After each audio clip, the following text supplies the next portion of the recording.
Hey everyone, I'm here to help you relax and drift off tonight. If you enjoy using these videos to fall asleep, don't forget to like this video and subscribe to the channel for more calming content. Share where you're watching from and what time it is for you. I'd love to know. Now settle into a cozy spot, take a deep breath, and let's start unwinding together.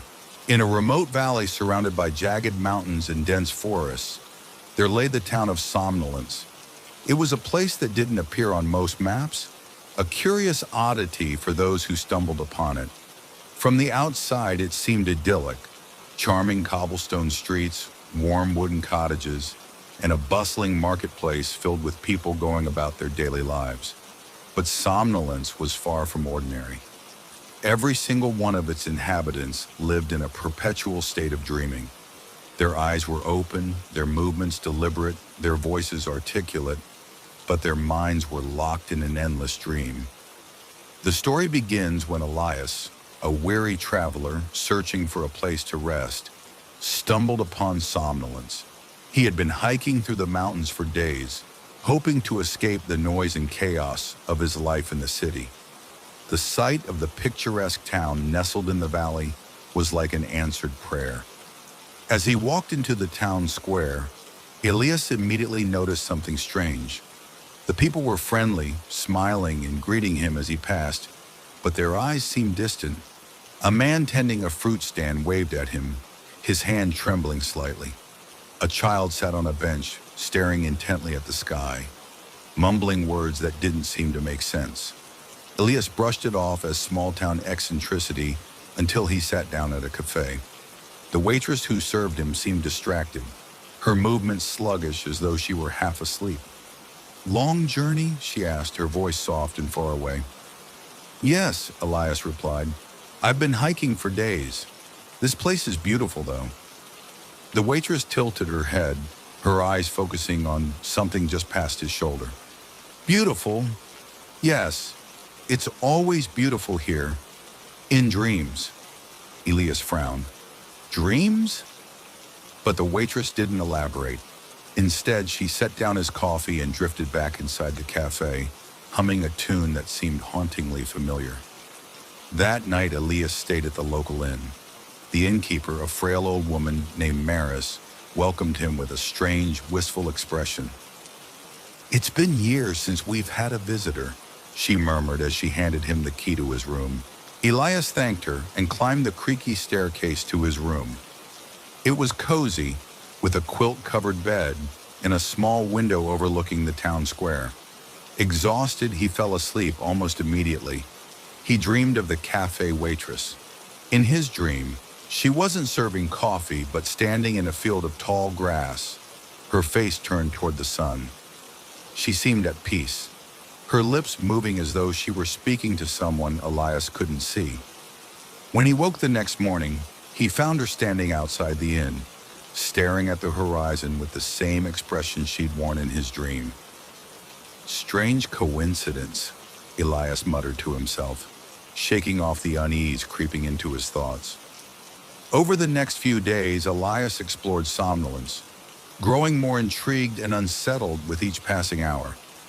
He realized that none of the townsfolk seemed truly awake. They all spoke and moved as if going through the motions, but their conversations were fragmented, their actions often inexplicable. He watched a blacksmith hammering at an anvil with no metal on it. A baker set out loaves of bread on the counter, muttering, "They won't burn this time," even though the bread was already cold. Elias tried asking questions. "Why do you call this place Somnolence?" he asked the innkeeper, Maris. "Because it's a dream," she replied simply. "We're all dreaming." Elias pressed further, but Maris only smiled. "You'll understand soon enough. You're already part of it." Her words sent a chill down his spine. Determined to uncover the truth, Elias sought out the town's library, a grand stone building covered in ivy. Inside, he found rows of dusty books, their covers faded and their pages brittle. One book caught his eye. It was titled The History of Somnolence. As he flipped through its pages, Elias discovered that the town had once been an ordinary place centuries ago. But something had changed when a mysterious figure arrived, an enigmatic woman known only as the Dreamer. The Dreamer, according to legend, had been a wanderer like Elias. She claimed to possess the power to bridge the gap between dreams and reality. Some believed her to be a sorceress, others thought she was a charlatan. But when she began to demonstrate her abilities, pulling objects from her dreams into the waking world, the townsfolk became both awed and fearful. The book's final chapter was incomplete, ending abruptly with the words, "And so the town fell asleep, never to wake." Elias began to notice strange patterns. Every night as the sun set, the townsfolk would gather in the square. They formed a silent circle, their faces serene, and closed their eyes. Elias watched from the shadows, too uneasy to join them. The air seemed to hum with energy, and he could swear he heard whispers, soft, echoing voices calling his name. One night his curiosity got the better of him. He stepped closer to the circle, and as he did, a powerful drowsiness washed over him. He fought to stay awake, but felt himself being pulled into a dreamlike state. In the dream, he saw the Dreamer. She stood in the center of the square, her face obscured by a shimmering veil. "Why are you doing this?" Elias asked, his voice trembling. The Dreamer turned to him, her voice a melody that echoed in his mind. "They chose this. They wished to escape their pain, their struggles, their reality. I gave them what they desired, eternal dreaming." "But they're not living," Elias argued. "They're trapped." The Dreamer tilted her head. "What is life but a series of dreams? They are free to shape their own realities here, free from suffering." Elias tried to protest, but the dream began to dissolve, and he woke up in his room, drenched in sweat. Elias knew he couldn't stay in somnolence. The town was beautiful, but it was a prison, a place where reality and dreams blurred until neither could be distinguished. Before he left, he confronted Maris. "Why did you let this happen? Why didn't anyone fight back?" Maris looked at him with sorrowful eyes. "We were tired, Elias. Tired of loss, tired of pain. The Dreamer offered us peace. We took it." "But it's not real," Elias insisted. "It's an illusion." "For us, it's enough," Maris replied. "But you're different. You don't belong here. Go, before the dreams take you, too." Elias nodded, his heart heavy. He packed his things and left somnolence at dawn, the whispers of the dreaming townsfolk fading behind him. Elias never found somnolence again. He tried to retrace his steps, but the town seemed to have vanished, as though it had never existed. Years later, he would lie awake at night, haunted by dreams of cobblestone streets and distant echoing voices. Sometimes in those dreams, he would see the Dreamer, her veiled face watching him with quiet curiosity. And though he had escaped the town, a part of him wondered if he, too, had become a dreamer, awake but forever dreaming. There were always whispers about the highway that cut through the sprawling wilderness outside of Pine Hollow. Officially, it was known as Route 66B, an unfinished spur of the old Route 66 that had been abandoned decades ago due to budget issues. Locals, however, had a different name for it, the Lost Highway. They said it was cursed, that travelers who ventured down its cracked asphalt after dark were never seen again. Some dismissed the tales as urban legend, but others swore they had seen cars drive down the highway, their taillights vanishing into the night, never to emerge on the other side. For years, the Lost Highway remained a curiosity, an eerie story told around campfires or whispered over drinks at the Pine Hollow Diner. But for one man, it became an obsession.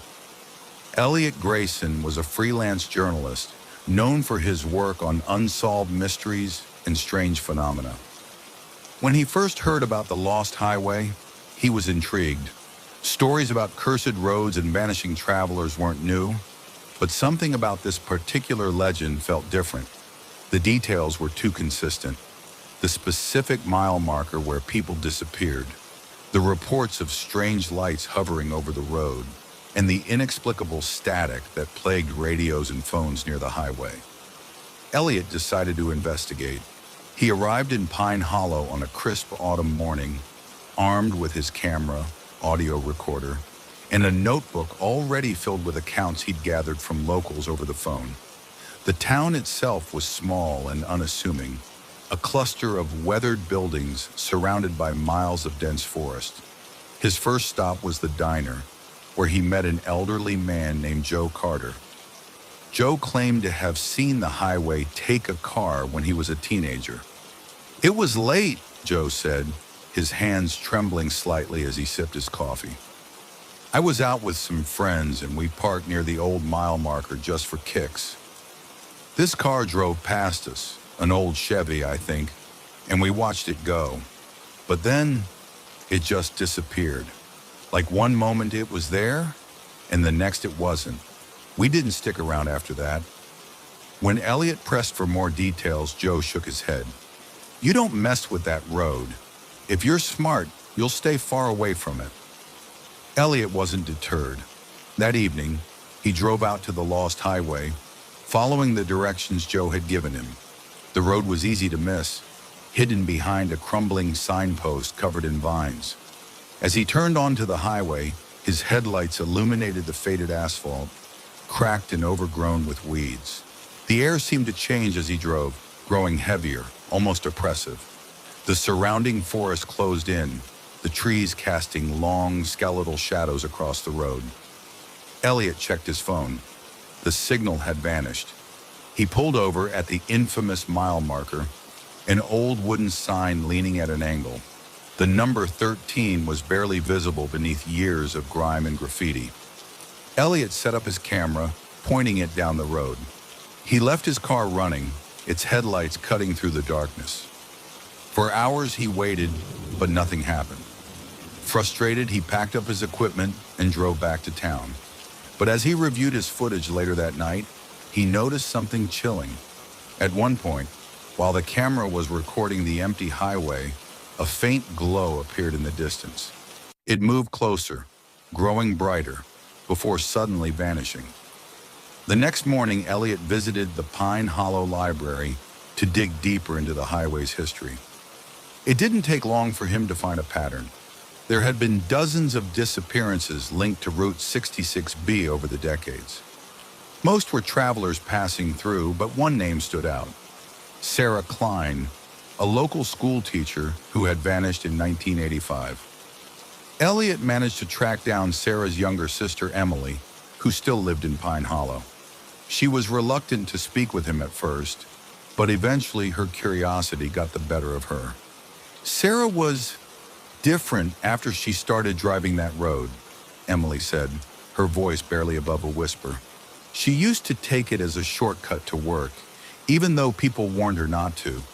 She'd come home talking about strange things, lights in the sky, voices on the radio saying things that didn't make sense." "What kind of things?" Elliot asked. Emily hesitated. "She said they were calling to her, that they wanted her to join them. I thought she was just stressed, but then one night, she didn't come home. Her car was found near mile marker 13, but she was gone." Elliot knew he had to return to the highway. He couldn't shake the feeling that he was on the verge of uncovering something incredible or terrifying. This time he brought more equipment: a high-powered flashlight, a portable radio, and a GPS tracker. He arrived at mile marker 13 just after midnight. The air was unnaturally still, the only sound the crunch of gravel beneath his boots. Elliot set up his camera again, aiming it at the road. As he stood there, the radio in his car crackled to life. Static filled the airwaves, followed by a faint, melodic humming. "Is anyone there?" Elliot called out, his voice echoing into the void. The humming grew louder, and the headlights of his car flickered. In the distance, he saw it, a shimmering light hovering just above the road. It pulsed rhythmically like a heartbeat, and Elliot felt an overwhelming urge to walk toward it. Elliot tried to resist, but his feet moved on their own, carrying him toward the light. As he stepped onto the road, the world around him seemed to shift. The air grew colder, and the trees lining the highway faded into a gray mist.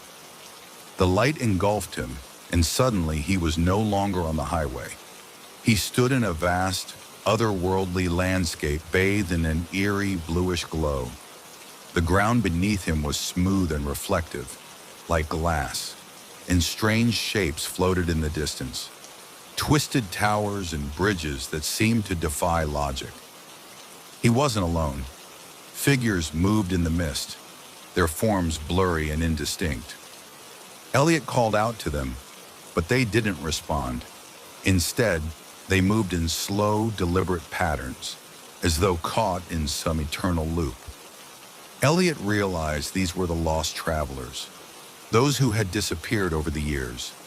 They were trapped here, in this liminal space, neither alive nor dead.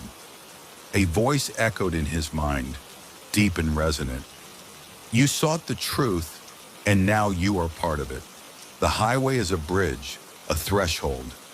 Once crossed, it cannot be undone.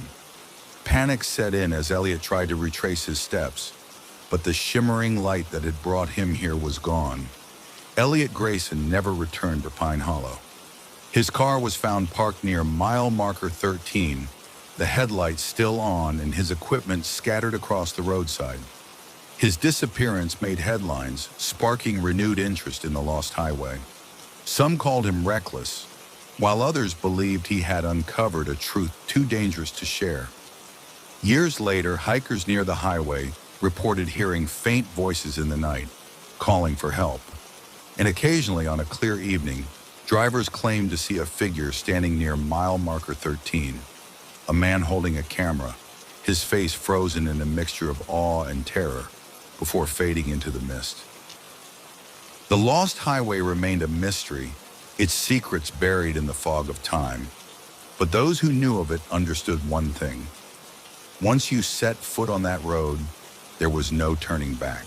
In the quiet town of Ashwick, nestled between rolling hills and surrounded by dense forests, there was a legend passed down through generations. It spoke of a black cat, sleek and silent, with eyes that gleamed like twin orbs of molten gold. They called it Umbra, and wherever it roamed, shadows came to life. At first glance, the story seemed like nothing more than a fanciful myth, a tale to entertain children or spook travelers passing through. But for those who had seen the cat with their own eyes, the legend was all too real. It began on an autumn evening, just as the sun dipped below the horizon. Elena Foster, a young woman with a knack for finding stray animals, was walking home from the market. She had just crossed the old stone bridge near the edge of town when she spotted it, a black cat sitting in the middle of the path, its golden eyes fixed on her. The cat didn't move, not even when she stepped closer. Instead, it tilted its head, as if studying her.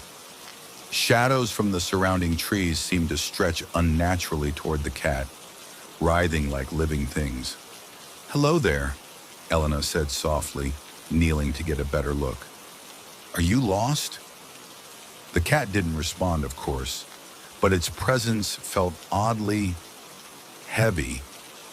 As she reached out to pet it, the shadows around her thickened. She glanced up, and for a moment, it seemed as though the branches of the trees were moving, their shapes twisting into strange, menacing forms. Startled, Elena pulled her hand back. The cat blinked slowly, then turned and vanished into the darkness. The next morning, Elena woke to find her bedroom filled with flickering shadows. They darted across the walls and ceiling, moving with an eerie grace, despite the fact that no light source could have caused them. At first, she thought she was imagining things, but over the next few days, the strange phenomena only grew worse. Shadows seemed to follow her everywhere she went. At the bakery, the shadow of a rolling pin crawled up the wall like a snake. In the town square, the shadow of a fountain twisted into the shape of a towering figure. People began to notice.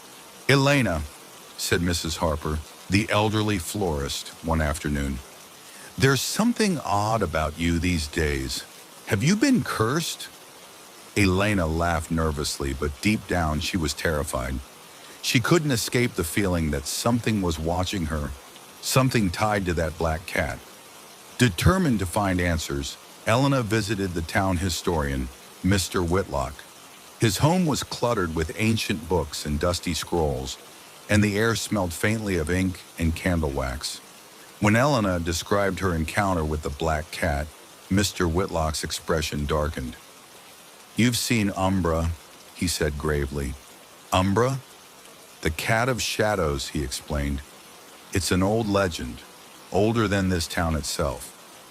They say Umbra was born from darkness, a creature that exists between our world and the shadow realm. Wherever it goes, shadows come alive, taking on a will of their own." Elena's stomach tightened. "What does it want?"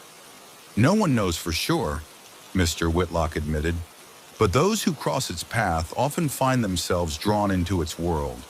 Some say the cat is a guide, others say it's a harbinger of doom. Has anyone survived it? Few have, and even fewer are willing to talk about it." That night, Elena returned home feeling more uneasy than ever. As she lit a candle in her living room, the shadows it cast seemed to leap to life. One by one, they peeled away from the walls, their dark forms coalescing into shapes that resembled animals, people, and unearthly creatures. At first, they merely watched her, their glowing eyes blinking in the darkness. But then they began to move, circling her like predators closing in on their prey. "Leave me alone," Elena shouted, grabbing a fireplace poker and swinging it wildly. The shadows scattered, retreating to the corners of the room, but they didn't disappear. Instead, they began to whisper, their voices low and hissing, like wind through dead leaves. "You saw the cat. You are chosen. The shadow realm awaits." Elena's heart raced. "I don't want any of this," she cried. The whispers fell silent, and for a moment, everything was still. Then from the darkest corner of the room, the black cat emerged. Umbra stared at Elena, its golden eyes unblinking. As it approached, the shadows in the room seemed to bow, as if in reverence to their master. "What do you want from me?" Elena demanded, her voice trembling.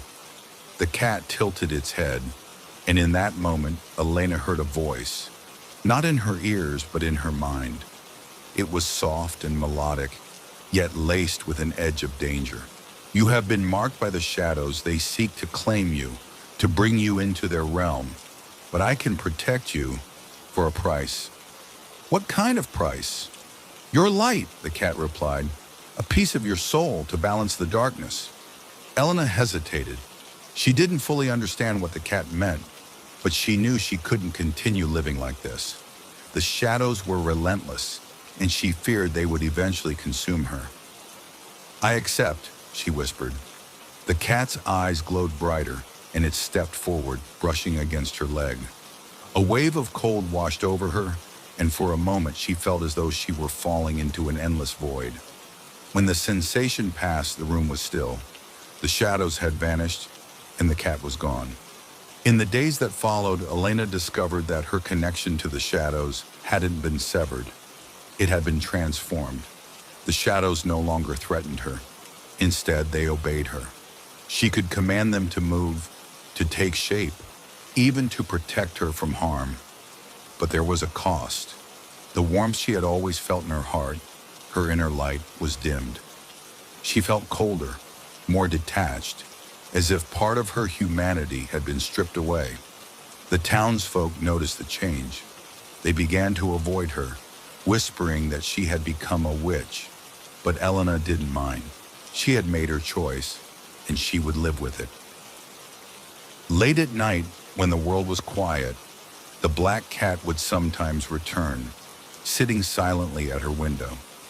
Elena never knew if it was watching over her or waiting for the day when she would fully belong to the shadows. And so, the legend of the Cat of Shadows lived on, its tale growing darker with each retelling.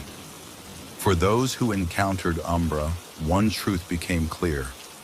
Once you crossed paths with the cat, your life was never the same again. In a forgotten antique shop at the edge of town, Tucked between rows of dusty bookshelves and faded trinkets, sat an ornate mirror unlike any other. Its frame was wrought iron, curling into intricate patterns that resembled vines and thorns, and its surface shimmered with a faint, otherworldly light. The shopkeeper, an elderly man with cloudy eyes, rarely spoke of the mirror, except to warn curious customers. It doesn't just show you, it shows everything else. Marissa Green stumbled upon the mirror on a rainy afternoon. She had been wandering through the town's quieter streets, trying to clear her mind after a fight with her boyfriend Ben. The antique shop's window had caught her attention, its interior illuminated by the dim glow of an old chandelier. Marissa stepped inside, the scent of aged wood and leather greeting her. As she browsed, she felt a strange pull toward the back of the shop. There, shrouded in shadows, was the mirror. She approached it cautiously. The surface was polished to perfection, reflecting her image with unnerving clarity. But something was off. As she leaned closer, she noticed that her reflection moved a fraction of a second too late, as if lagging behind her real movements. "You've found the looking glass," came the raspy voice of the shopkeeper. Startled, Marissa turned to see the old man standing behind her. "The looking glass?" she asked. "It's no ordinary mirror," he replied. "It shows alternate realities, worlds that could have been, or might still be." Marissa raised an eyebrow, skeptical. "Sounds like a good sales pitch." The shopkeeper chuckled. "It's not for sale, but if you're curious, you may look. Just remember, the mirror shows possibilities, not promises, and once you've seen them, you can't unsee them." Intrigued, Marissa nodded. "I'll take a look." Marissa stood before the mirror and focused on her reflection. At first, nothing happened, but then the glass seemed to ripple, as though it were made of water. Her reflection faded, replaced by a scene that took her breath away. She saw herself in a brightly lit apartment, her walls adorned with framed photographs of exotic places. She was smiling, her face radiant with confidence and happiness.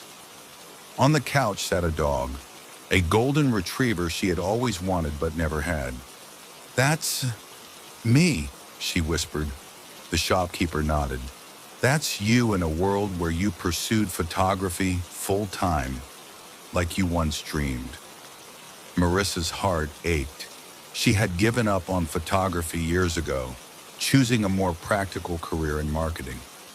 Seeing this version of herself, thriving in a life she had abandoned, stirred something deep within her. Before she could say more, the image shifted. Now she saw herself sitting at a desk in a high-rise office, dressed in an elegant suit. This version of her looked powerful, but her face was stern, her smile absent.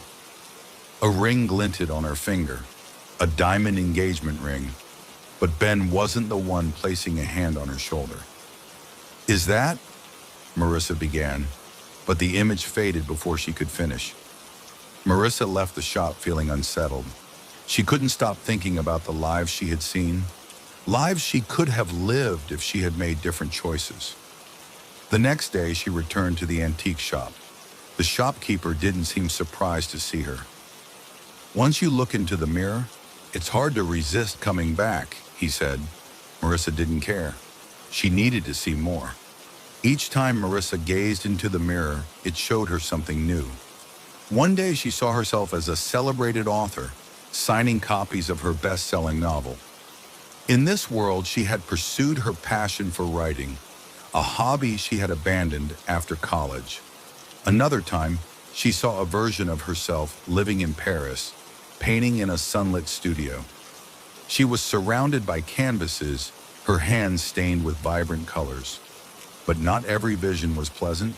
In one world, she saw herself alone in a decrepit apartment, surrounded by piles of unpaid bills. She looked tired, defeated. In another, she was in a hospital bed, her face pale and gaunt. A doctor stood nearby, shaking his head, while a version of Ben sat by her side, his face etched with grief. The mirror didn't just show her the best versions of herself, it showed her every possibility, every triumph, and every tragedy. Marissa's visits to the antique shop became more frequent. She spent hours in front of the mirror, losing herself in the alternate realities it revealed. She stopped answering calls from friends, skipped work, and avoided Ben altogether. "You're slipping," the shopkeeper warned her one evening. "What do you mean?" Marissa asked, her eyes fixed on the mirror. "The mirror is meant to show you possibilities, not trap you in them. If you spend too much time staring into it, you'll lose sight of your own reality." But Marissa couldn't stop. Each time she looked into the mirror, she felt closer to the life she wanted, even if it wasn't real. One night, Marissa saw something that shook her to her core. The mirror showed her standing on a cliff, the wind whipping through her hair. She wasn't alone. Ben was there, holding her hand. But as she watched, the ground beneath their feet began to crumble. Ben shouted something, his face twisted in fear, but she couldn't hear him.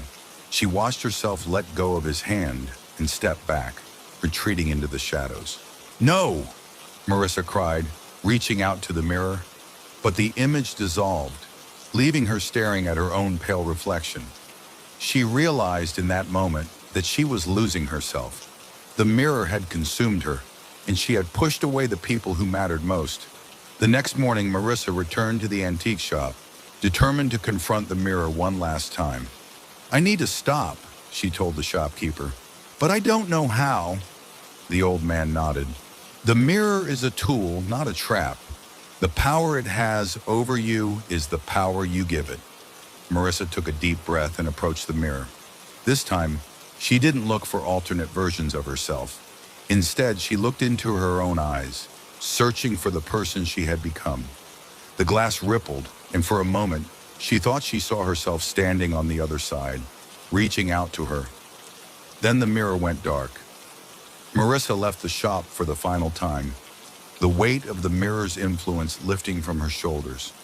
She returned to her life, determined to make changes, not to chase alternate realities, but to create a better one for herself. She picked up her camera again, rekindling her love for photography. She reached out to Ben, apologizing for her distance and working to rebuild their relationship. The mirror remained in the antique shop, waiting for the next curious soul to discover its secrets. But Marissa no longer needed it. She had seen enough to understand that her future wasn't set in stone. It was hers to shape, one choice at a time. And though she never looked into the mirror again, she sometimes wondered if, in some other reality, another version of herself was doing the exact same thing. The town of Black Hollow had always been steeped in whispers and superstition, a quiet place nestled in the shadow of the mountains. There were the usual ghost stories and haunted woods, but one legend loomed above the rest, the tale of the Blood Moon Road. It was said that on the rare nights when the moon turned red, a forgotten road would appear just outside of town. This road, winding and ancient, led to a place no one dared speak of. Those who ventured onto it were never seen again, their names becoming nothing more than echoes in Black Hollow's history. No one paid much attention to the legend until a blood moon rose over Black Hollow one crisp autumn night. The moonlight, tinged with crimson, bathed the town in an eerie glow. It was a rare celestial event, one that drew the attention of astronomers and photographers. Among the curious was a group of friends, Ethan, Clara, Nate, and Jess. They had heard the stories growing up, but like most young people in Black Hollow, they dismissed them as folklore. That evening, they gathered on a hill just outside town to watch the moon rise. As the red orb climbed higher into the sky, Clara spotted something in the distance. "Do you see that?" she asked, pointing toward the dense forest that bordered the town. The others followed her gaze and saw it, a faint, winding path cutting through the trees, illuminated by the blood moon's glow. It hadn't been there before. "No way," Nate said, his voice tinged with both excitement and unease. "Is that the Blood Moon Road?" Looks like it, Ethan replied. He was the daring one of the group, always eager to prove his bravery. We should check it out. Jess frowned. You can't be serious. You've heard the stories. People who go down that road don't come back. Stories, Ethan scoffed. That's all they are. Besides, don't you want to know where it goes? It only appears during the blood moon. This could be our only chance to see it. Clara hesitated. What if the stories are true? Ethan smirked. Then we'll be the first to survive it. Come on, aren't you curious? Against their better judgment, the others agreed. Curiosity outweighed caution, and the four friends made their way toward the mysterious road. The closer they got, the stranger the air felt. The temperature seemed to drop, and a faint mist clung to the ground. The road itself was narrow and ancient. Its cobblestones cracked and uneven. It cut through the forest like a scar, disappearing into the darkness. Jess shivered. This feels wrong. Maybe we should go back. Don't chicken out now, Ethan said, taking the lead. It's just a road.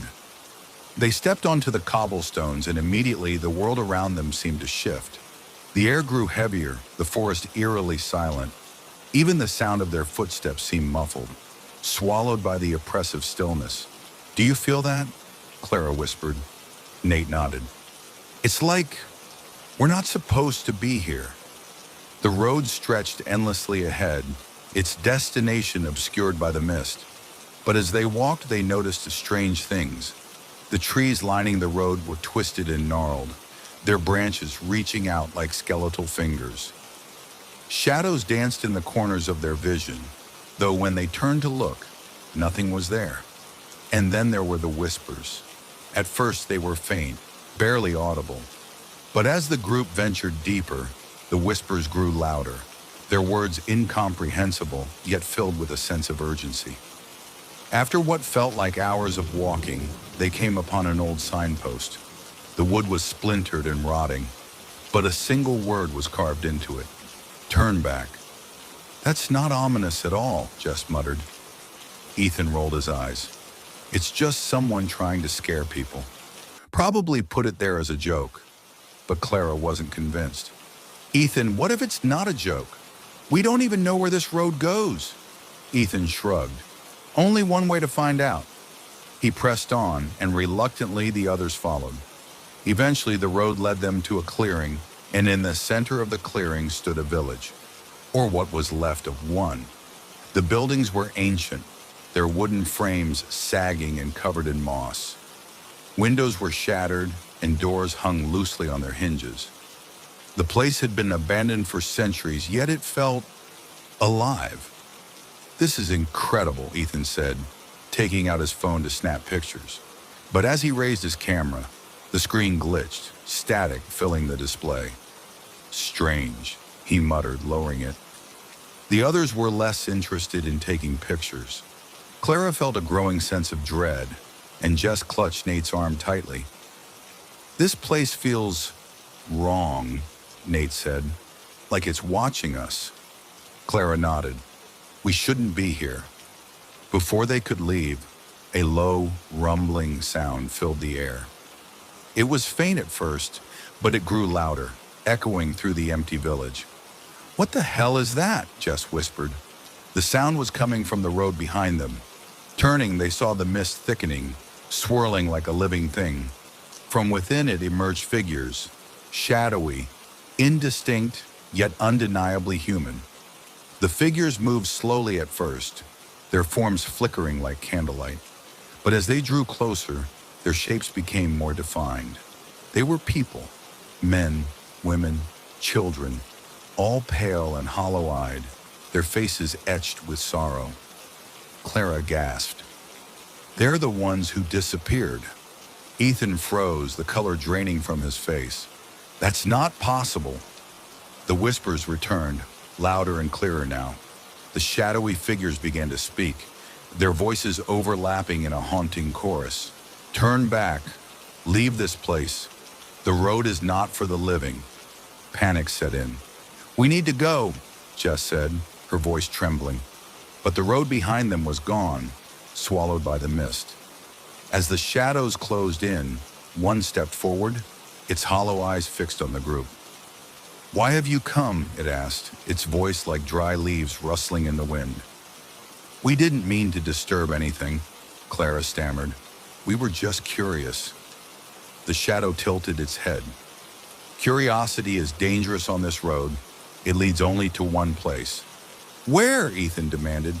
The shadow gestured toward the horizon. "The end, a place where time ceases and the living are unmade. You should not have come." Desperation gripped them. Clara clutched Jess's hand, and Nate grabbed Ethan by the arm. "We have to run," Nate said. "But the mist," Ethan began, but Nate cut him off. "We don't have a choice." They bolted, sprinting through the village and back onto the road. The shadows gave chase, their whispers turning to shrieks. The mist thickened, making it nearly impossible to see, but the group didn't stop. Hours or perhaps minutes later, they stumbled out of the forest, collapsing onto the familiar dirt road leading back to Black Hollow. The blood moon still hung overhead, but the cursed road was gone. Though they escaped, they were never the same. Each carried a mark of the blood moon road. Ethan's reflection no longer matched his movements, Jess heard whispers in the dead of night. Nate's shadow moved independently, and Clara dreamed of the shadowy figures, their hollow eyes watching her. They had escaped the road, but a piece of it had followed them home. And as the years passed, they realized the truth of the legend. No one who walked the Blood Moon Road ever truly left it behind. In the heart of the small town of Ashwick stood an ancient bell tower, its stones weathered and cracked with age. Known as the Gray Spire, it had been a part of the town's skyline for centuries, predating even the oldest buildings around it. No one could remember who had built it or why, but it was said that the bell at its summit had not tolled for over 100 years, not since the town's darkest night. The people of Ashwick rarely spoke of the bell tower. It loomed above them like a silent sentinel, casting long shadows over the cobblestone streets. Children were forbidden to play near it, and even the bravest souls avoided walking past it after dark. Legends claimed that the bell had the power to summon spirits, drawing them from the void between life and death. To ring the bell was to open a door that could never be closed. The story of the bell was whispered among townsfolk, passed down from one generation to the next. It was said that in the year 1823, the bell was rung during a violent storm. A group of men had climbed the tower in desperation, hoping its toll would summon aid from neighboring towns. The floodwaters had risen fast that night, threatening to swallow the town whole, and the men believed the sound of the bell might carry through the storm. They rang it once, and the town was saved, not by the bell's sound, but by something else. Witnesses spoke of shadowy figures appearing in the streets, their forms shifting and insubstantial. These figures diverted the floodwaters, saving Ashwick, but leaving a chilling mark on its people. For years afterward, strange occurrences plagued the town. Mysterious whispers, cold spots, and fleeting apparitions. The men who had rung the bell all died within a year, each under inexplicable circumstances. Out of fear, the townsfolk sealed the bell tower, locking the entrance and forbidding anyone from climbing it. The bell was silenced, and Ashwick was left to its uneasy peace. The story might have faded into obscurity had it not been for Eleanor Gray, a young historian with a fascination for local lore. Eleanor had grown up in Ashwick, listening to the tales of the bell tower with a mixture of fear and curiosity. After earning a degree in history, she returned to the town, determined to uncover the truth behind its mysterious past. One crisp autumn afternoon, Eleanor found herself standing before the bell tower, its silhouette stark against the pale sky. The iron gate at its base was rusted shut, but the padlock had long since broken. With a deep breath, she pushed the gate open and stepped inside. The interior of the tower was dark and musty, filled with the smell of damp stone and decayed wood. A spiral staircase wound its way upward, the steps creaking ominously beneath her weight. As she climbed, Eleanor couldn't shake the feeling that she was being watched, though the tower was empty. At last, she reached the top. The bell hung in the center of the chamber, its bronze surface tarnished with age. A thick rope dangled from its clapper, swaying gently in a draft Eleanor couldn't feel. She approached it cautiously, running her fingers over the cold metal. "Why would they leave you here?" she murmured, half to herself. What were they so afraid of? Eleanor didn't plan to ring the bell, but her curiosity got the better of her. She gripped the rope and gave it a tentative tug. The bell emitted a low, resonant hum, its sound vibrating through the air like a living thing. Encouraged, Eleanor pulled harder. The toll was deafening. It echoed across the town, startling birds from the trees and causing windows to rattle. Eleanor covered her ears, but the sound seemed to penetrate her very bones. When the echo finally faded, she stood in stunned silence, her heart pounding. And then she heard it, the faint sound of footsteps on the staircase below. Eleanor froze. She hadn't seen anyone enter the tower, and the gate was still ajar when she reached the top. The footsteps grew louder, accompanied by a soft murmuring, like voices speaking just out of earshot. "Hello?" she called, her voice trembling. The murmuring ceased. For a moment, there was silence. Then from the shadows of the staircase, a figure emerged. It was translucent, its features blurred and indistinct, but its eyes burned with an otherworldly light. More figures followed, stepping into the chamber one by one. They filled the room, their forms flickering like candle flames. Eleanor backed away, her heart racing. "Who are you?" she asked. One of the figures stepped forward. It was a man, his face lined with sorrow. "We are the Forgotten," he said, his voice echoing unnaturally. "You have called us back." "Back from where?" Eleanor asked, her voice barely above a whisper. "From the Veil," the man replied. "We were lost, trapped between worlds. The bell has given us a path to return." As the spirits crowded the chamber, Eleanor realized her mistake. The bell didn't just summon spirits, it unleashed them. The air grew colder, and the room seemed to darken, the shadows pressing in around her. "You must silence the bell," the man said, his expression grave. "If it tolls again, the veil will tear, and the living will suffer." Eleanor nodded, her hands trembling as she reached for the rope. But before she could grasp it, a sharp gust of wind knocked her backward.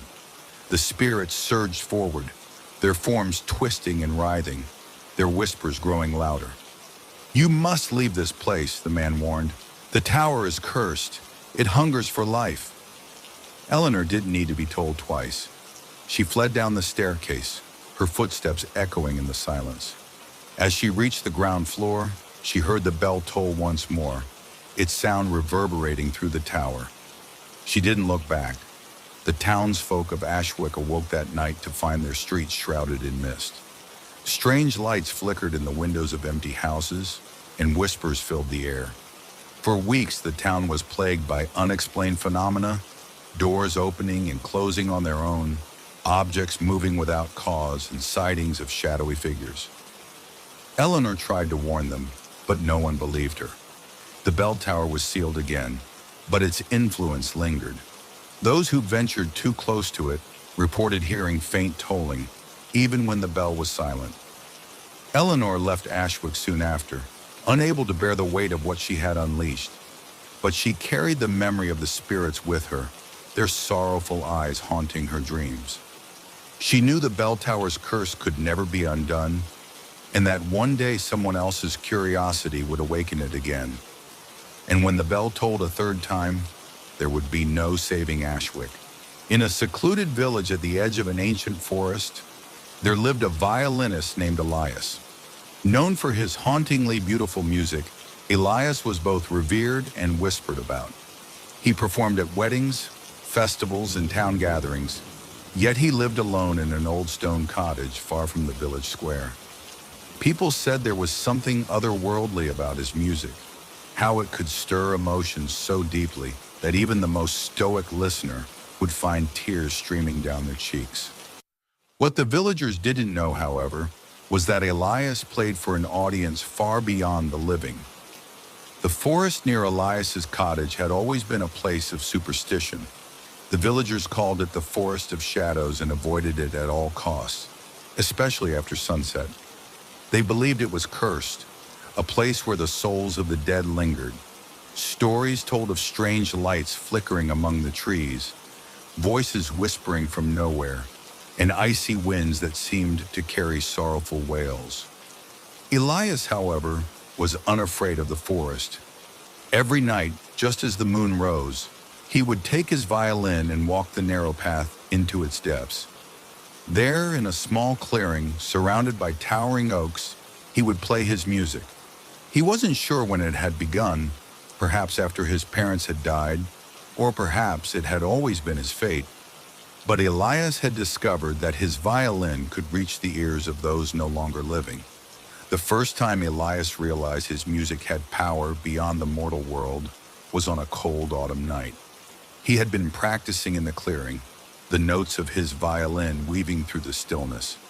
As he played, he felt an unusual chill in the air, and when he looked up, he saw them, figures standing at the edge of the clearing. They were translucent, their forms faint and shimmering like mist. Their eyes, though hollow and glowing faintly, held a deep sadness. Elias froze, his bow hovering over the strings, but the figures didn't move toward him. Instead, they stood still, watching, listening. Heart pounding, Elias resumed playing. He poured his emotions into the music, grief for his parents, loneliness from years of solitude, and longing for something he couldn't name. The spirits seemed to respond, their forms solidifying slightly, their faces softening. When he finished, they bowed their heads in silent gratitude and vanished into the trees. From that night onward, Elias made it his purpose to play for the dead. Every evening, he ventured into the forest, his violin cradled under his arm. He played songs of mourning, hope, and remembrance, his music carrying through the trees like a beacon. The spirits came in greater numbers with each passing night. Some were silent, their faces etched with sorrow. Others wept openly, their tears vanishing before they touched the ground. They never spoke, but Elias understood their gratitude in the way they lingered, reluctant to leave when the final note faded. The villagers began to notice strange things about Elias. Though he never mentioned his nightly performances, he often seemed exhausted in the mornings, dark circles under his eyes. His music, once merely beautiful, now carried a depth that felt almost supernatural. When asked about his inspiration, Elias would only smile faintly and change the subject. But rumors began to spread. Some said Elias was in league with spirits, while others believed he had made a pact with death itself. One night, as Elias prepared to play, he noticed a figure unlike the others. She stood apart from the crowd of spirits, her form more distinct, her gaze fixed on him with an intensity that made him pause. She was young, no older than 20, with dark hair that flowed like ink in a dress that shimmered as if woven from moonlight. When Elias began to play, she stepped closer, her feet barely brushing the ground. Her expression was one of deep sorrow, and tears streamed down her cheeks. When the performance ended, she lingered as the other spirits faded away. "Why do you play for us?" she asked, her voice a faint whisper, like leaves rustling in the wind. Elias hesitated. It was the first time a spirit had spoken to him. "Because someone must. You deserve to be remembered." The woman tilted her head. "What is your name?" "Elias," he said. "And yours?" "Marin," she replied, her voice heavy with sadness. "I died waiting for someone who never came." Elias felt a pang of grief that wasn't his own. "I'm sorry," he said softly. Marin gave him a sad smile. "Your music helps. Please don't stop." And with that, she disappeared into the night. Marin became a frequent presence in the clearing, always standing close to Elias as he played. Over time, he learned her story. She had been engaged to a young man who had gone to war and never returned. She had waited for years, refusing to believe he was gone, until illness claimed her life. Elias found himself drawn to her in a way he hadn't expected. Though she was a spirit, her presence felt more real to him than that of the living. He began composing songs just for her, melodies that spoke of loss and love. But with each performance, Elias noticed the toll it took on him. His energy waned, his health deteriorated, and his connection to the living world grew fainter. It was as if the forest and its spirits were claiming him. One night, Maren approached Elias after his performance. Her form was more solid than ever, her face illuminated by the moonlight. "You can't keep doing this," she said, her voice filled with concern.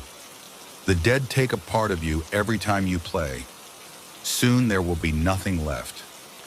Elias looked at her, his heart aching. "If I stop, who will play for you? Who will remember you?"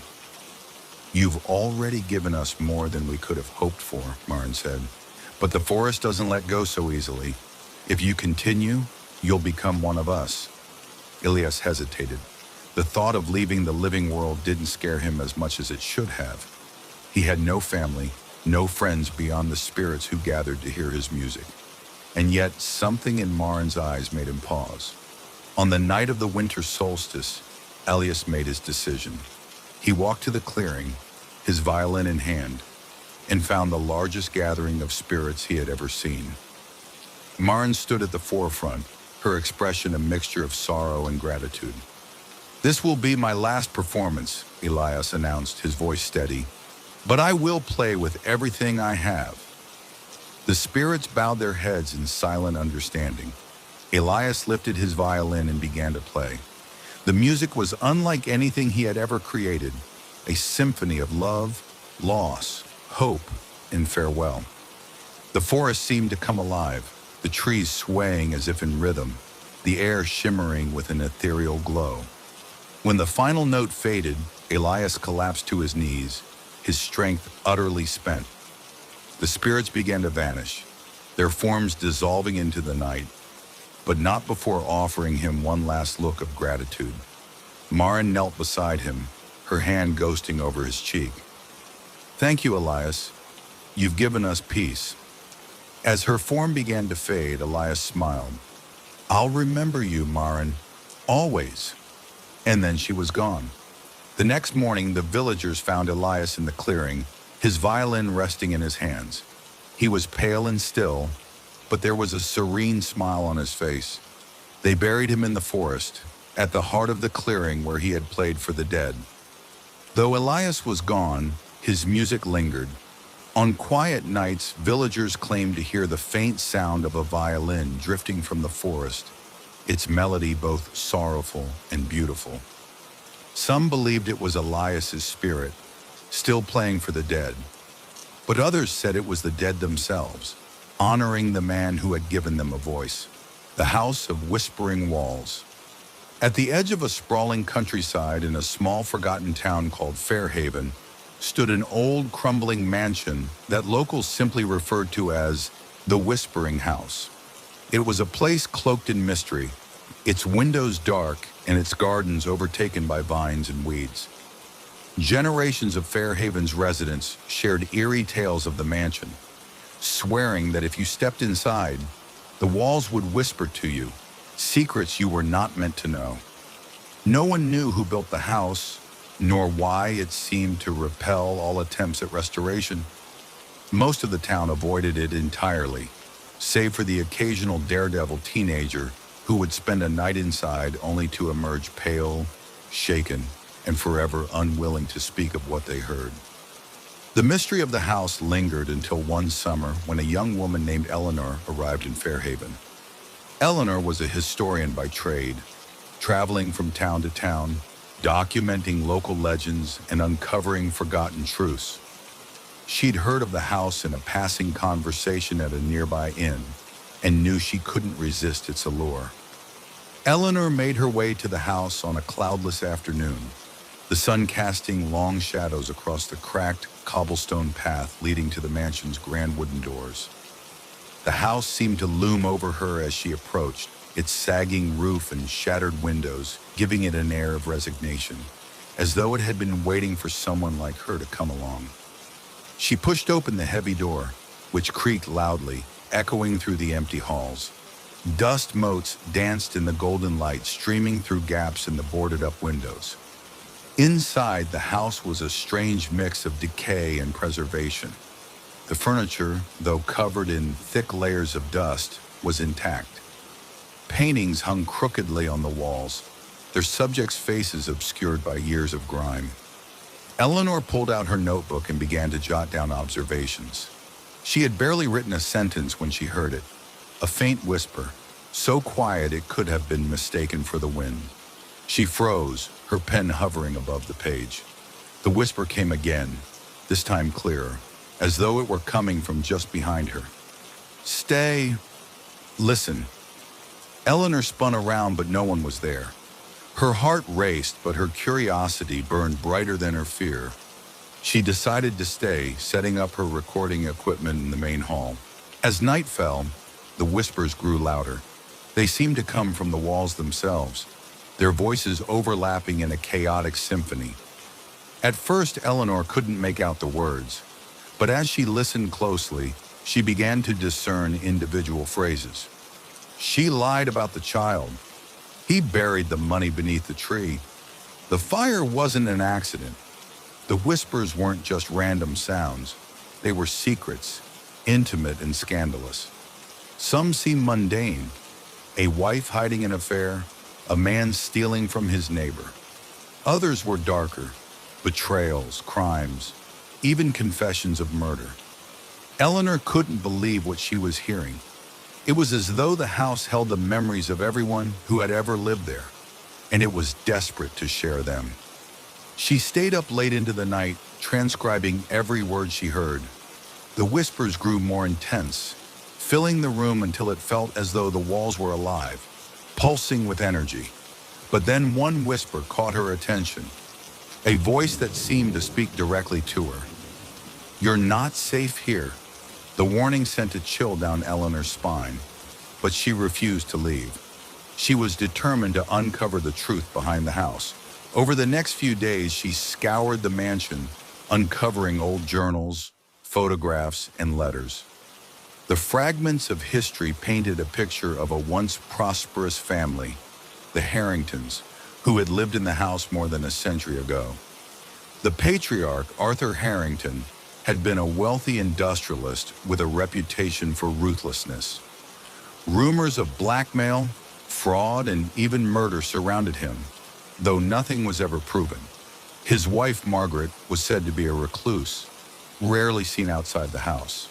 Their only child, a boy named Victor, had disappeared under mysterious circumstances. As Eleanor pieced together the family's history, the whispers seemed to guide her, growing louder whenever she was close to uncovering something important. In the library, she found a hidden compartment behind a bookshelf. Inside was a diary belonging to Margaret Harrington. The diary was filled with anguished entries about her husband's cruelty and her fear for Victor. In one passage, Margaret wrote of hearing whispers in the house, voices warning her of danger, urging her to leave, but she had ignored them, and tragedy had followed. The final entry read, "He knows. He knows I tried to take Victor away. The whispers tell me to hide, but I cannot escape. If anyone finds this, remember, the house knows the truth." That night, the whispers grew deafening, echoing through every room. They led Eleanor to the basement, a dark, cold space that smelled of damp earth. In the center of the room was a trap door, hidden beneath a rotting rug. As she opened it, a rush of cold air escaped, carrying with it a chorus of anguished voices. Eleanor descended the narrow staircase, her lantern casting flickering shadows on the stone walls. At the bottom, she found a small chamber, its walls covered in strange markings. In the center of the chamber was a shallow grave. Eleanor's breath caught as she realized what she was seeing.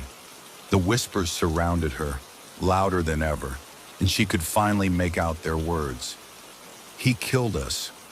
He buried us here. Remember us."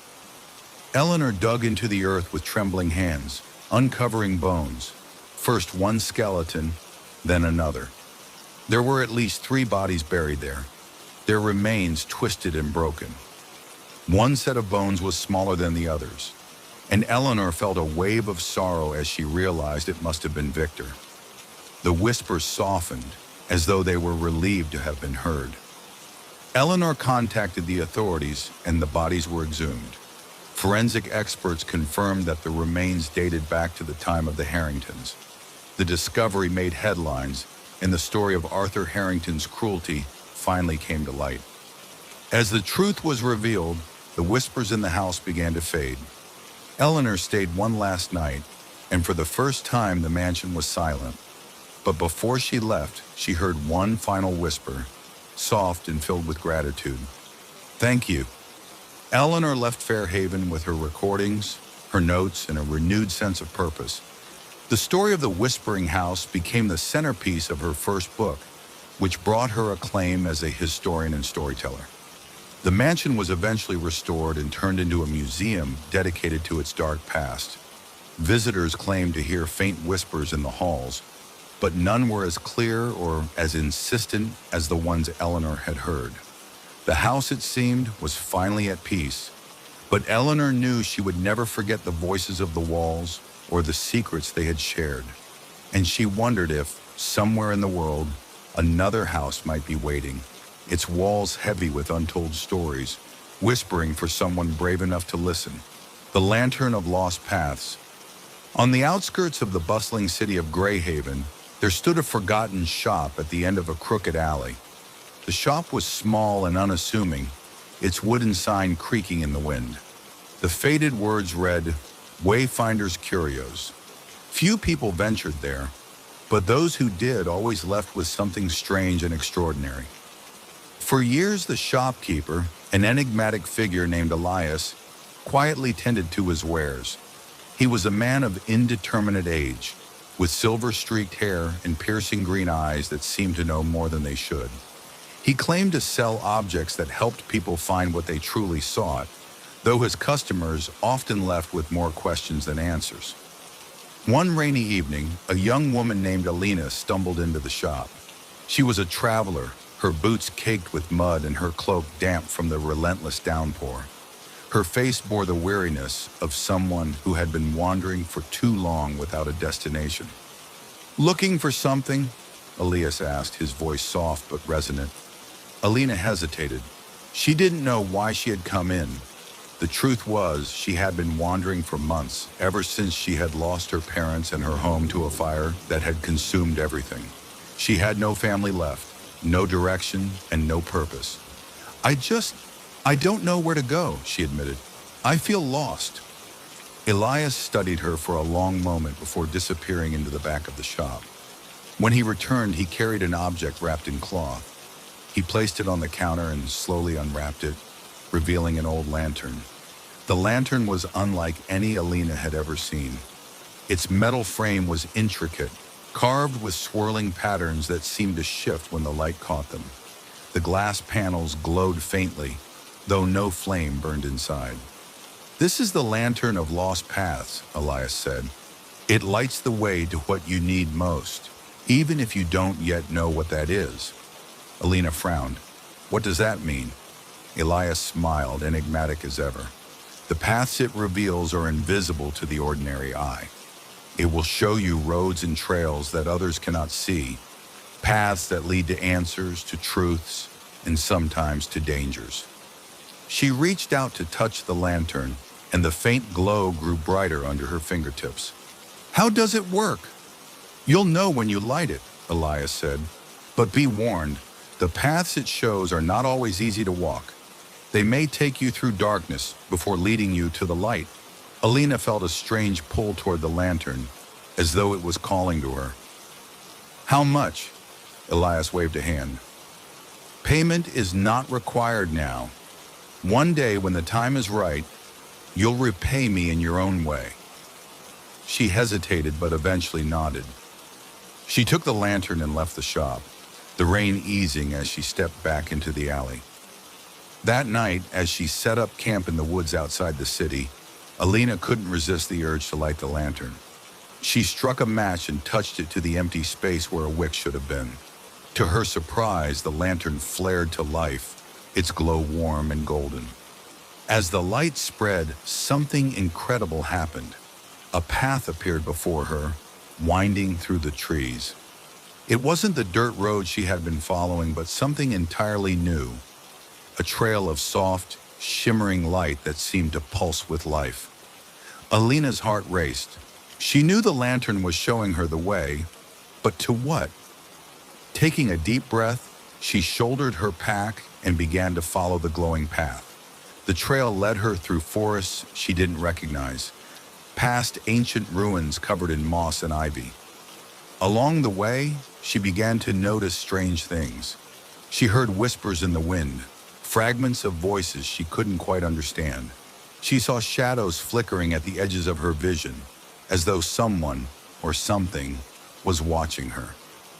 The first night, the path led her to a crumbling stone bridge spanning a rushing river.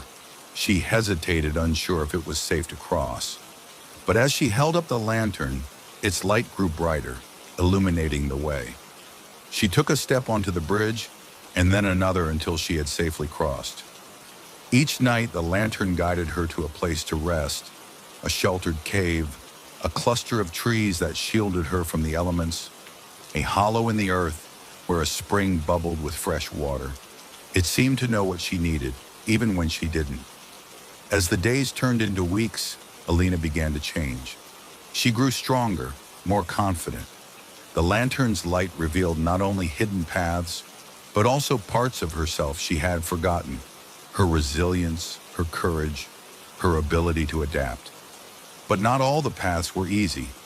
One night, the trail led her into a dark, mist-filled valley. The air was cold and the whispers grew louder, more insistent. Shapes moved in the fog, and Alina felt a chill run down her spine. "Who's there?" she called, holding the lantern high. The light pushed back the darkness, revealing figures emerging from the mist.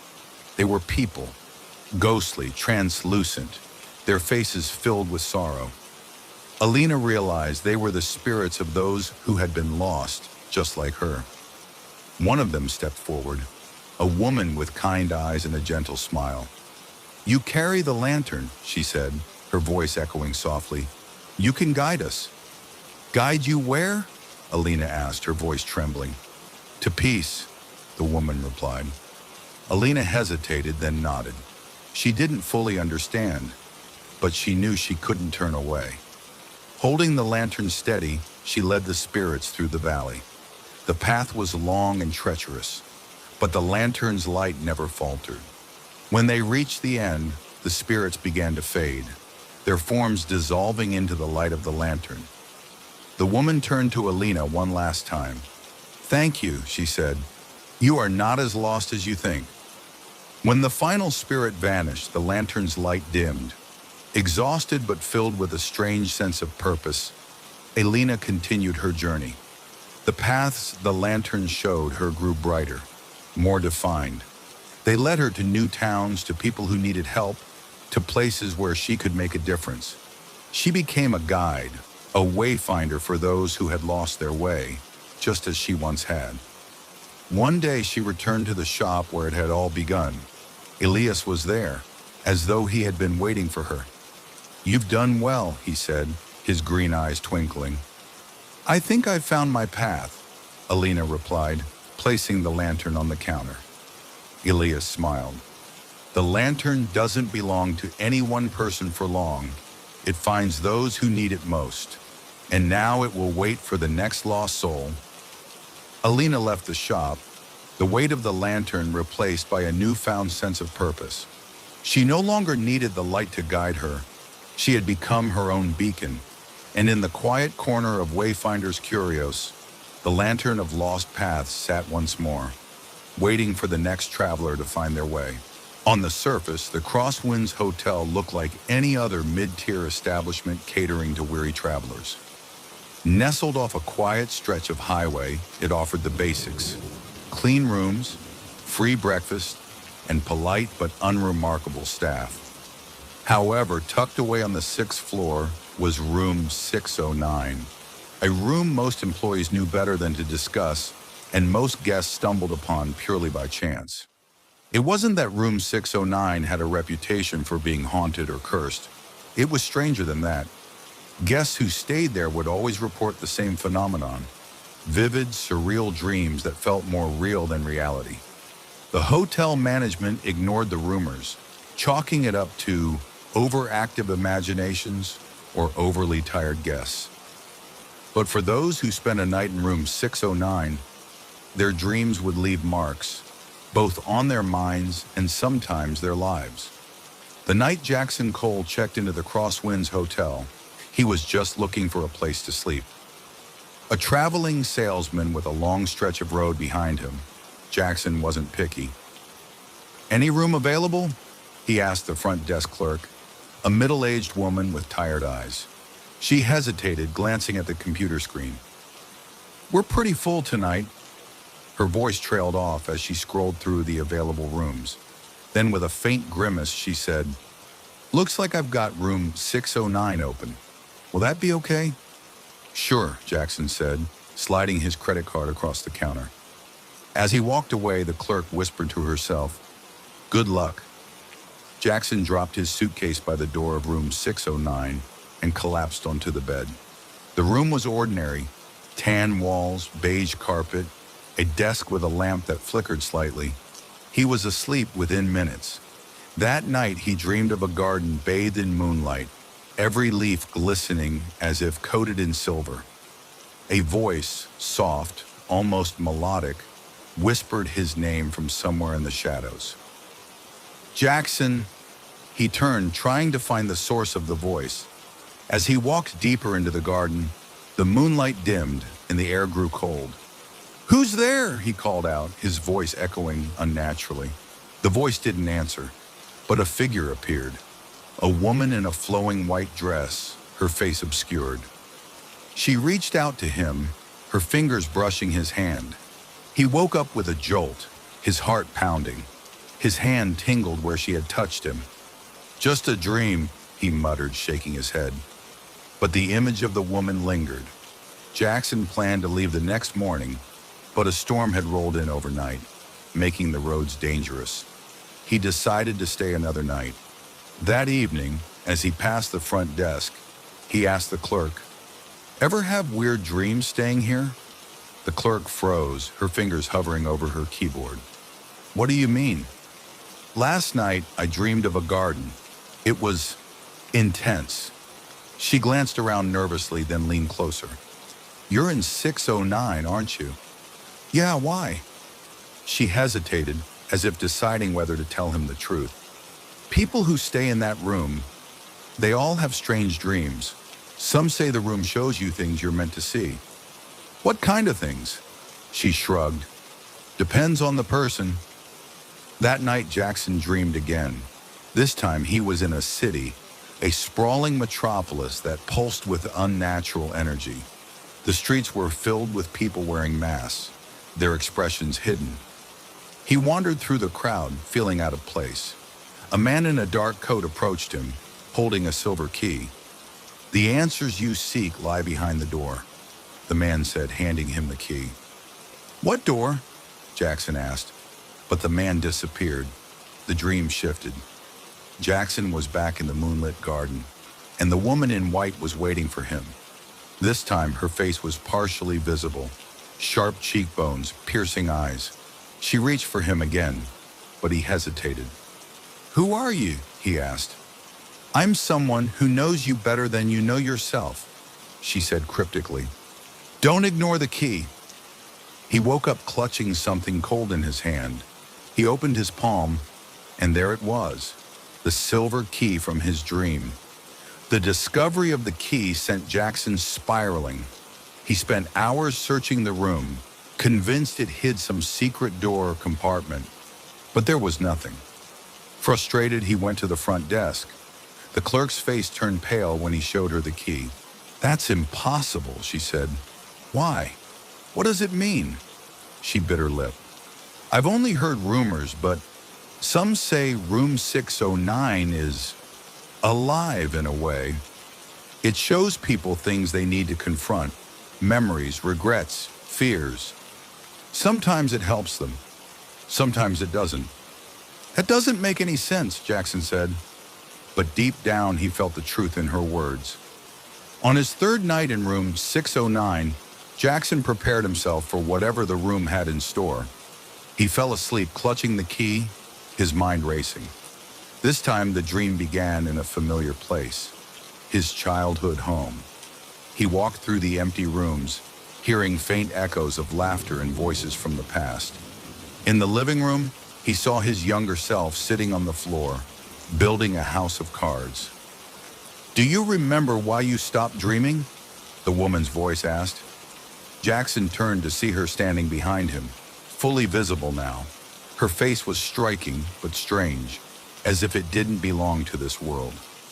I don't know," he admitted. The scene shifted. He was in his office, staring at a desk piled with contracts and sales reports. The weight of his adult life bore down on him, suffocating. "You forgot what mattered," the woman said. "What am I supposed to do?" he asked desperately. She handed him the key again. "Find the door." When Jackson woke, he knew he couldn't stay in the hotel any longer.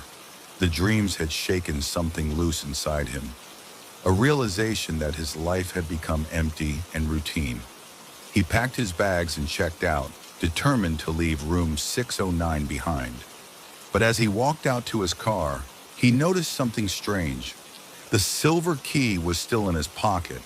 He turned back to look at the hotel, and for a brief moment, he thought he saw the woman in white watching him from the window of room 609.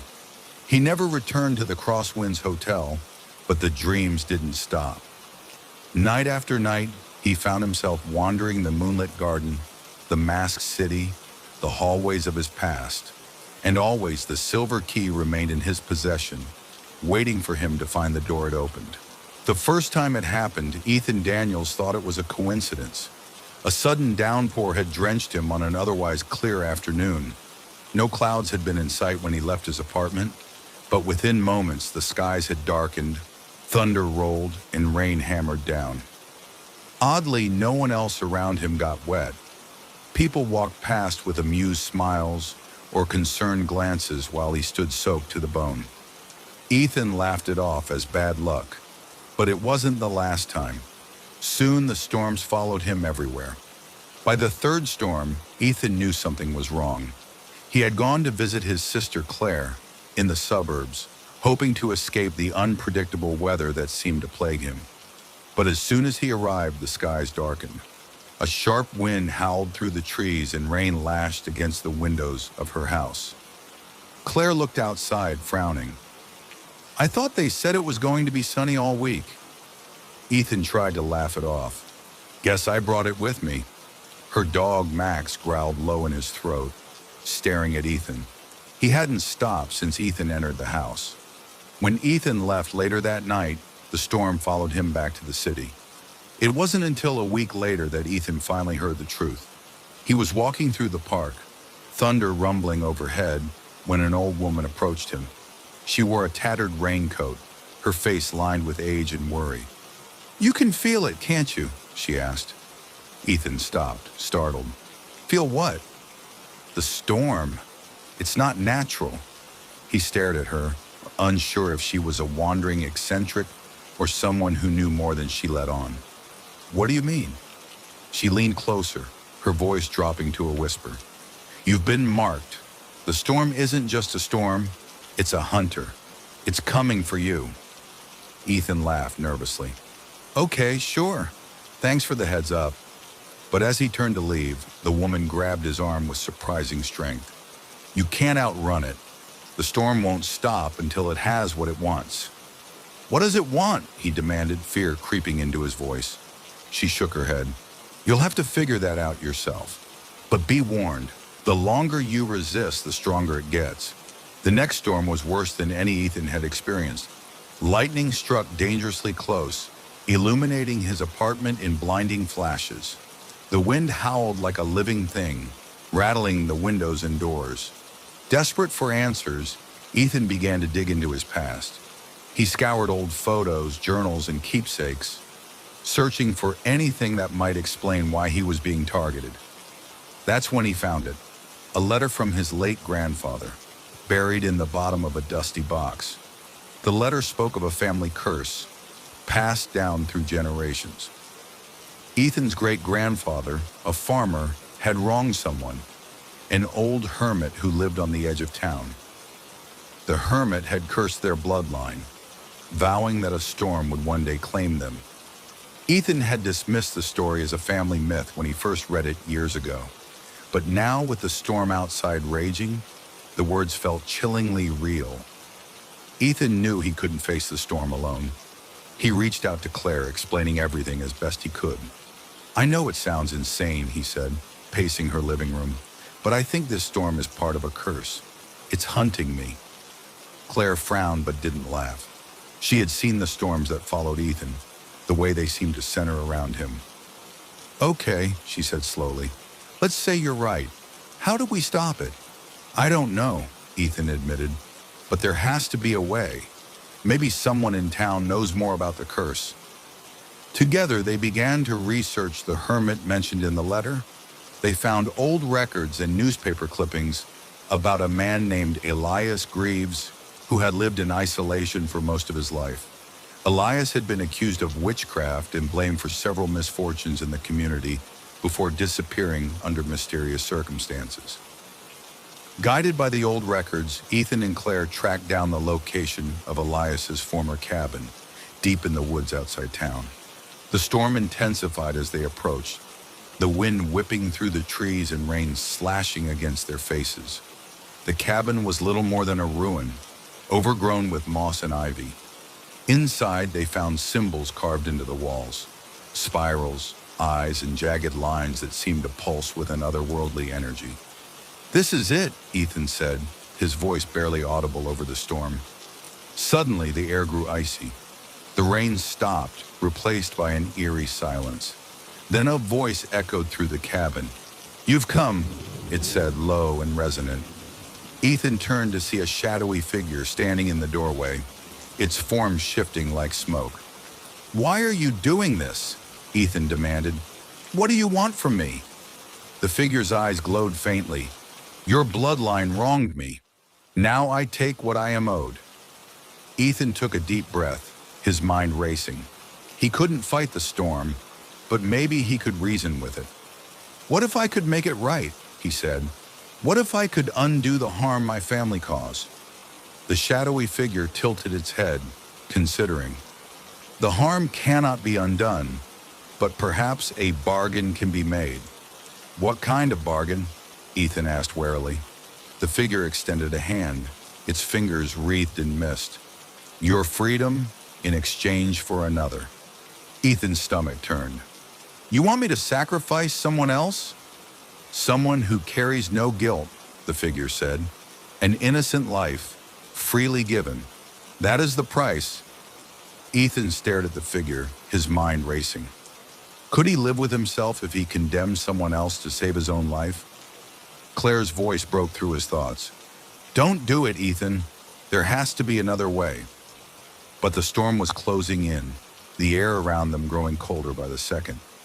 Ethan felt the weight of the curse pressing down on him, the inevitability of his fate.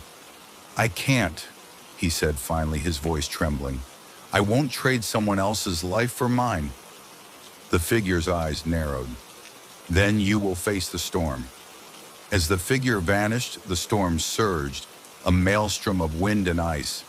But as Ethan braced himself, he realized something had changed. The storm wasn't attacking him, it was retreating.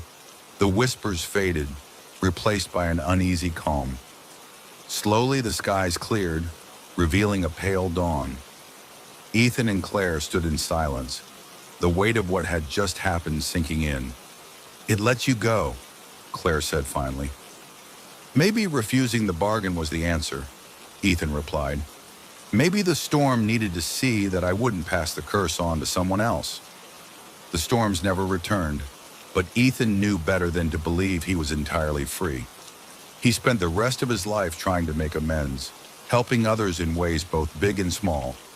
And every time the wind howled or thunder rumbled in the distance, he felt a shiver of fear, wondering if the storm might one day return to collect its due.